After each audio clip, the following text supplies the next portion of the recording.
following is brought to you by TaskJet, the future of task management.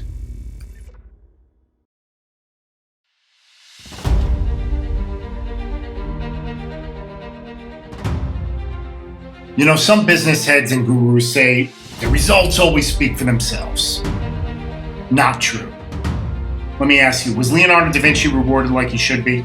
Does his family reap the benefits of the Mona Lisa being on display? What would that go for at auction today? Does Albert Einstein's family get a check every time his equation is used? Can we go back into time and make sure he never struggles financially a day in his life? Does Michelangelo's family get praised every time someone walks into the Sistine Chapel?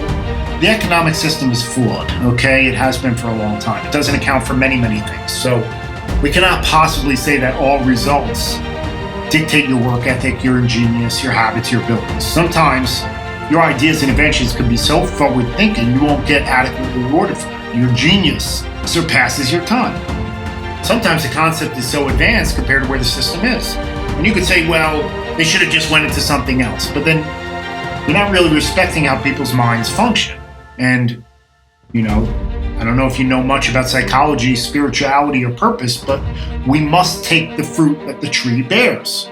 You can't try to stifle people's brilliance just because you want them to be forced to stoop down to the level of where the economic system currently is, instead of advancing the system itself and progressing society as a whole. So people who are forward thinkers need to be rewarded like they should be.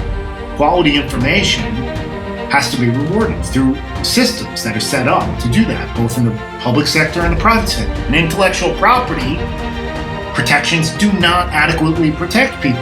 Okay, spending tens of thousands of dollars for someone to get a protection on something that's only useful if you then take someone to court in a backed up legal system, that's not good business.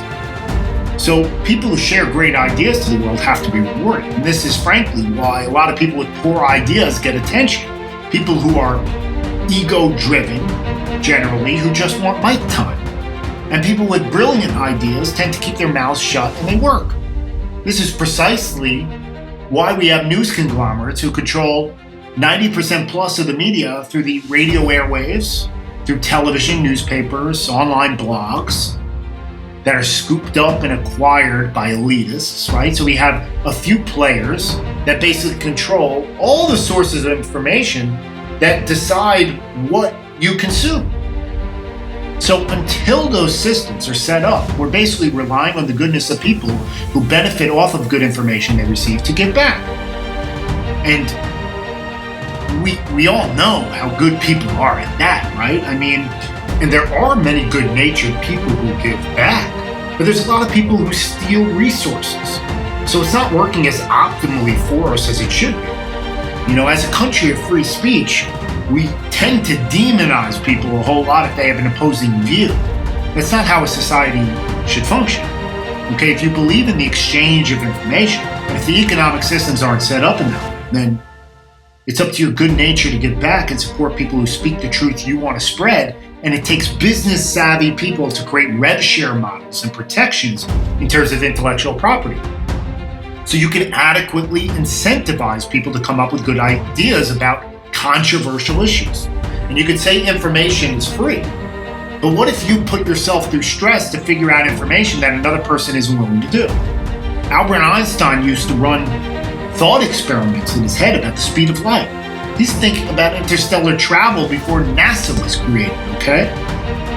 So testing your mind in order to come up with that information that you give to the world. Who is rewarding people to come up with pure information besides creating an entire business model and structure to profit? Somebody else might be very good at being able to take action or hear information or an idea and then apply it into a business or concept, but they would have never done it on their own without that idea or seed that was planted in the first place. So what kind of systems are set up to reward quality information? There's not many, and that has to change for quality people to start taking on controversial issues. But as long as we have a capitalistic society, and there really is not much of a better alternative to that based on quality of life for the average person compared to other economic systems. But there is still room for much progress, and you have to incentivize people to come forward with their information and reward them for it. Right now, people are taking some pretty good quality information and they're posting it on social media for free. But who benefits from that exactly? I'll tell you.